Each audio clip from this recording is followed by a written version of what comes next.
group, because I think that, you know, we really struggle with that. We invest a lot of margin and a lot of cost in letting chefs buy independently, let them run their own operations, not force purveyors on them, not force cuts or different things on them, so that the spirit of independence and artistry lives within the restaurant, and they feel that they have an ownership over the product they're acquiring, how they handle it. And yeah, it's a little bit more expensive. If we bought as a group, you know, with 20 restaurants, sure, we could probably save money and create margin. But again, I think that the margin we give up by allowing this, and I mean, we're pretty fierce about it. We will never print, you know, 2 logos on the same business card or on the same pamphlet. Every restaurant has its complete and independent identity, graphically and otherwise.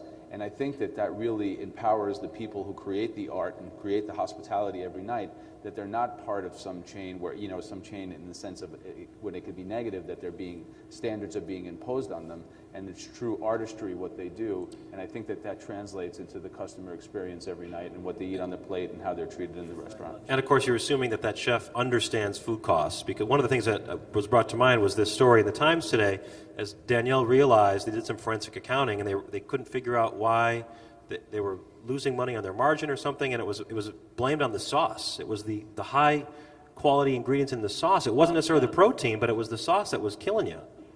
But right. that was also, we had an expensive chef there. Okay. You're reining those chefs. Let's take another. We had some fancy idea about cooking. Right. He's no longer there. But in any case, I want to take the next question. I'm sorry. I want to just go to the next question, though, too. Let's take a look at the next question from online here, if we can. Pull that up. I'm tired of prefix and recession specials. I think they're getting old. What are the most creative promotions you can think of that drive revenue? This was going to be my next question. How do you get people in the door? Assuming you've got a great staff, you've got great relationships with your purveyors, you've got a good price, you're getting things in. How do you get people in the door? How do you drive people into the front door? I mean, Anyone. I don't know. I mean, for you, I mean, you have a national and certainly international now reputation. Well, Steve, you're experimenting with something in Denver. I'm sitting next to the man with the international reputation as having one of the finest restaurants in the world. So, you know. To me and Joe, it's every day, how do we affect the people who come into our door, and how do they spread that? And but the biggest pleasure I have at driving business in my business is that I will go around the dining room and start to talk to people. And if they're not regular customer, if they're not New Yorkers, and they're visiting town and all that, I'm like, oh, how long are you going to stay in New York? 3 days. Oh, interesting. Where are you going to go and eat? And after, within about 30 seconds to a minute, I figure it out that I can place them maybe a lunch at Bar Boulud and a dinner at the beach. Send them to the siblings. Yeah. But outside of, I really don't think it's much different at Chipotle. I mean, you know, we've avoided traditional fast food marketing over the years, not wanting to do value meals and discounted things and limited to buy offers, but instead to have our restaurant managers and our crew build a relationship with customers. So how do you do that? And really, well, I mean, again, it goes back to selecting only the very best people to work in your restaurant. To create a culture that only appeals to the highest performing people who truly want to serve. I mean, you guys know, we all know it, that you can see in your employees who is it that wants to give great hospitality, and that's infectious. And so you have to promote that and reward that. And then if it doesn't exist in somebody, you have to be very swift to make sure they're not part of the organization. Customers, especially during this time, are very sensitive when it comes to things not being right. And the people who are providing great hospitality need to be rewarded, and they should be allowed to empower and help others achieve those ranks. But I've been to a Chipotle and have not had, I could go in there and not have a ton of exchange with an employee. I could order my things, pay and sit down, as opposed to someone's got table service, or I'm sorry, service with, interaction with the server. Sure. That's a totally different equation. Plus, I mean, with Joe, for example, we're not in the trendy business. So we don't have promoters and things like that who's going to bring a massive amount of people at the beginning.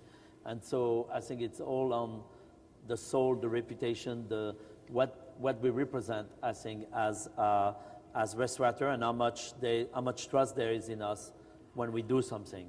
I mean, Chipotle, for example, you give away food a lot of times. That's a big promotion. No TV advertising, a lot of billboards. Our but managers are empowered to buy a regular customer a free lunch.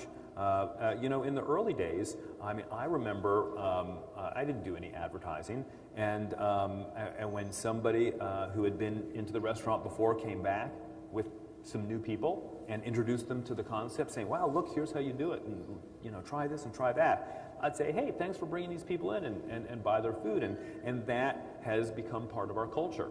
And so we reward those who help build our business. We reward those who help spread the word about Chipotle. Outside of the big game, how do you get people in the door? Because the big games are obvious. Well, the big games are obvious, but we have franchisees that actually will have they will reserve tables for the regulars, and they know if they're coming in, they've kept track of it, and if they haven't made their reservation for the big game, they call them.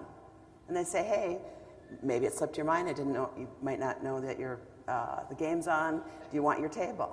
And so we actually have people that call customers to say, "You might have forgot about this," or "Did you know tonight is maybe it's another sporting event." The other thing that we do, it is truly at that local level, and we certainly have a large. We have a national media budget, but that's where we're focusing on the brand and the experience that you have. And the experience better ring true when they walk in the door.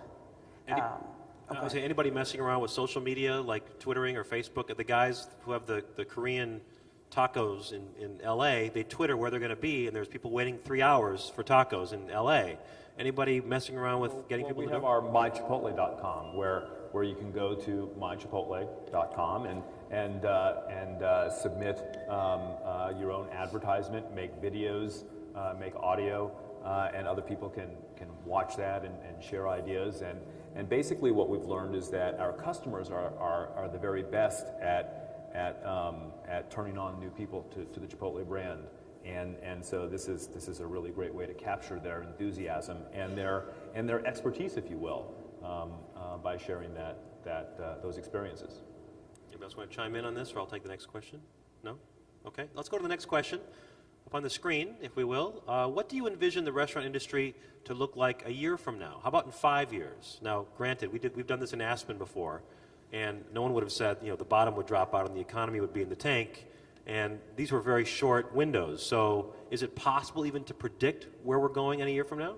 Yeah, I'll jump on that. I think that one of the great trends that we're seeing is the concept of eating in a sustainable way, and the whole concept of local ingredients, as Steve was commenting on. I think that the challenge we run now is that it's the way eating sustainably, eating locally.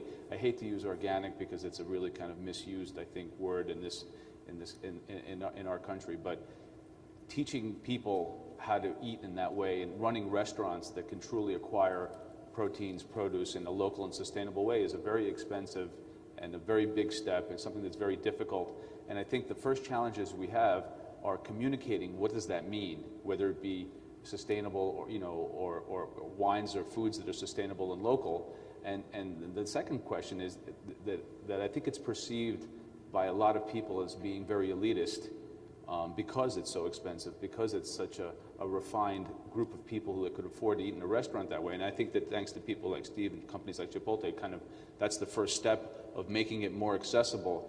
But I think that the immersion of sustainable eating, of non-processed food, of keeping communication between the consumer and the people who make their food very clear and open, and whether it be quick casual, quick service, or the finest dining, will be a trend in our industry. I think people will know where their food comes from, they'll know where their wine comes from, even in the world of wine, which is very big for us. Having people understand that drinking a glass of wine is an agricultural act, that wine is grape juice. I think there's so much marketing and branding that goes into wines that people kind of disassociate them, and the moves towards sustainable and biological wines that are farmed with no pesticides, with no chemical intervention. Whether it's growing lettuce, corn, or growing grapes for wine, these are the most natural acts that man has undertook for 5,000 years. Growing grapes, and then the act of fermentation, turning sugar into alcohol is something that happens on its own with natural yeasts, and kind of communicating these concepts of